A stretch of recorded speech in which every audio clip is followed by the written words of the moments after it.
Hello, friends. This is Dr. Benjamin Smith, lecturer in philosophy at Catholic Studies Academy.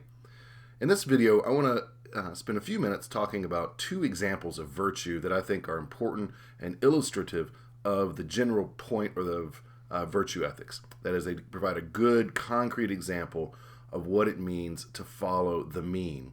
You may recall from a previous video in this series that I talked about Aristotle's view that the mean, right, or the standard for human action, is to act in a way that's proportionate to who and what you are, right? So to think about, your role as a father, to think about your role as a citizen, as a human being, that provides you with the standard for right action. Right action is action that is fitting to who and what you are. That's the standard of virtue. It's the standard of what is really desirable within classical ethics. I want to give you two examples of that today. One that's an example of a virtue, and another that's an example of a vice. All right. So let's start with the virtue. Very often, this is sort of neglected in contemporary ethics, but actually, in classical ethics, patriotism is considered a virtue. That is, love of one's country, service to one's country. That is, in fact, a virtue, serving the common good of the country from which you were born or of which you're a citizen. Serving that country, having respect for that country, loving that country is fitting to a human being, is fitting to a man as a citizen. As citizens of whatever country it may be, whether it's France or the United Kingdom or Argentina, wherever it may be, people who are citizens of those countries should, in fact, act for the common good of that community. They should, in fact, love and respect their community, cherish its customs and traditions, and serve its common good. And one of the most concrete ways in which we do that, of course, is by obeying the law. Also, by acting in a way where we give really kind of preference to the good of our own country. Now, that doesn't mean hating other countries or disrespecting them, but just like, you're going to put your own family first, right, when you're thinking about how to distribute goods and services and how to pursue the good. So also we should put the good of our own country first, right, in our loyalties. Notice I say first. That doesn't mean only or exclusively. It just means first. Just as I should care first for my own parents above other parents, just as I should care first for my own children above other children. That doesn't at all exclude, of course, caring for other children. It just means putting my own children first, and I should do the same with my own country. I should put my country, my patria, the land from which I come, first. Now, why as a citizen do I owe it to my political community, to my country, to love it? Why is that virtuous and right? It's virtuous and right because we all receive abundant blessings from our country.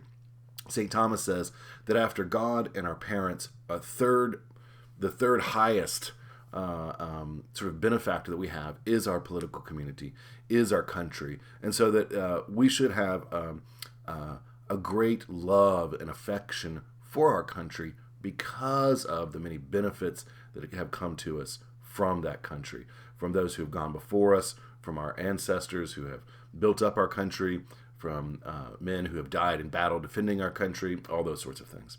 So that's a good example, I think, of the mean, right? That is, it's virtuous to love one's country and to put it first in one's affections. Let's take an opposite view, and that would be an example of willful ignorance, right? This sounds cliche, but it's really true. The mind is a terrible thing to waste, but many people do waste their minds.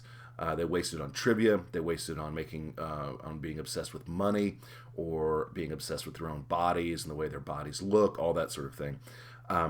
Or they just sort of invest it in merely in entertainment or things of that nature. Of course, there's nothing wrong with entertainment itself.